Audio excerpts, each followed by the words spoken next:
You know, I don't blame Elijah Wood at all for being scared out of his mind in this movie, because if I had John Cusack's voice in my ear at all times whispering things to me, I'd be pretty terrified too. Grand Piano stars Elijah Wood and John Cusack. Now, Elijah Wood in this movie is a concert pianist,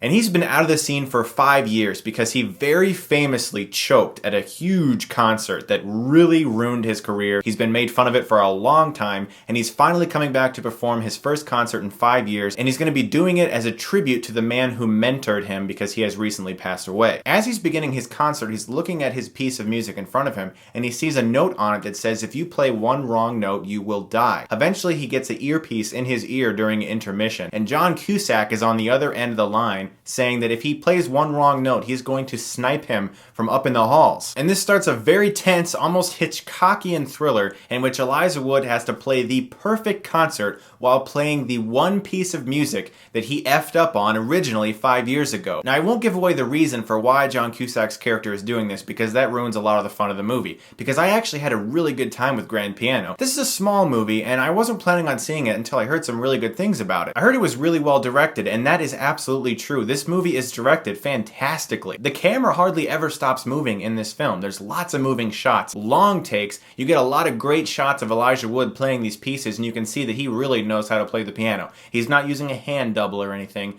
This guy knows what he's doing, and it was really cool to see Elijah Wood in a really good performance because he is extremely frightened throughout the entire majority of this movie, and he pulls off all of the tenseness that is needed. And this movie really feels almost like it could come out in the 60s, where they were making a lot of really great suspense thrillers that were based on these very simple plots. Now, for the majority of this movie, John Cusack is a voice in Elijah Wood's ear, but he does a very good job with the work that he's provided. I really like the way this movie looked. It has a fantastic editing style, and overall, it's an extremely well-crafted movie that actually made me very invested in this guy's plight. The biggest flaw of this movie is that it takes a lot of liberties with the way classical concerts generally go. Now, I'm not going to be like the guy who says, I know everything about classical concerts because I watch movies, because I don't. I have been to a lot of classical concerts, though, because someone that I know is a very good cellist, and he does a lot of stuff, and I've seen a lot of his work, and so I know the movie takes a lot of liberties with the way concerts are actually held. There's a lot of things that are obviously done for story points to enhance the film that wouldn't normally take place, and a lot of people are going to complain about that if you are a concert person who knows a lot about this kind of stuff. But I recognize this is a film, and they're trying to make a film, and although there are certain liberties taken with the way these concerts are held, it's such a well-made movie with really good performances and an interesting plot hook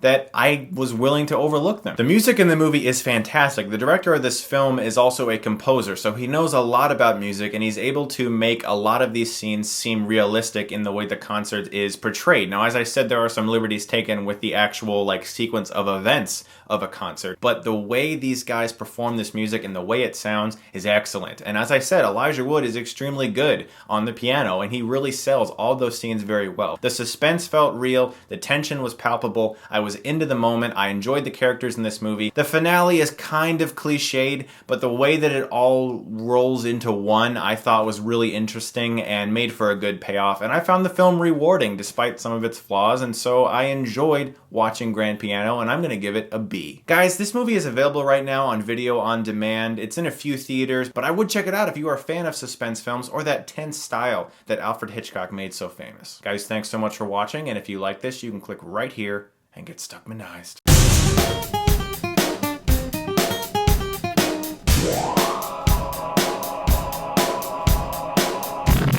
So guys, a lot of people have been asking me about the Audible promotion that I'm running. These guys really like my videos, they like what I'm doing, and Audible is a website that allows you to download any book that you want that's on audio, and you can listen to it on your MP3 player or your tablet or your computer, wherever you want to, and through me, they're allowing me to give you guys a free book. If you want it, you can download it at audible.com/Chris. That's audible.com/Chris. A lot of people have been asking me what the exact URL is. It's in the video description below. It's a free gift from me to you through Audible, and if you would like to download a free book, that is your choice, and you can have it for free. Thanks so much, guys, and have a good day.